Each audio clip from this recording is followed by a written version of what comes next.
I hope that you enjoyed this course and that you found a world of new and useful information as you moved through the self-guided modules.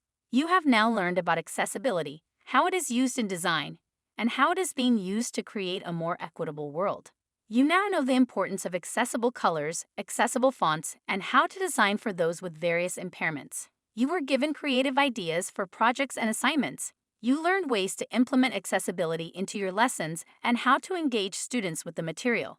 You have redesigned rubrics and syllabi and will be able to deliver this new information to your students, which in turn will make for a more inclusive world, as your students create designs that benefit everyone.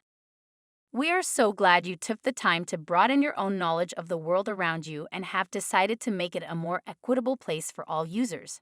Design, as you know, matters. Accessible design matters greatly, for if you aren't designing for all reachable users, for whom are you designing? Your encouraging students to lead with empathy will begin a trend toward accessibility as students become designers in the field as well as teachers themselves.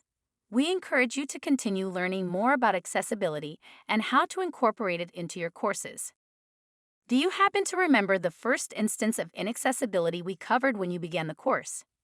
The three icons that Twitter was using to distinguish between users, famous or otherwise. If not, here is a reminder. Now that you have learned a great deal about accessibility in design, what would you do differently to make these three icons more accessible? A good solution would be to simply change the contrast of the colors so that each one is more noticeably different looking to those with color blindness. See the examples of small changes made to the icons that could help someone with certain visual impairments distinguish between each specific checkmark. These types of changes are important to ensure that all users can readily interpret imagery regardless of their disability. I will leave you with this last opportunity to show what you've learned. What's a very easy way to check that what you have just finished designing will be more accessible? Plug it into an online accessibility checker. Again, thank you for taking the time to learn something new and something that will make the world a little bit better.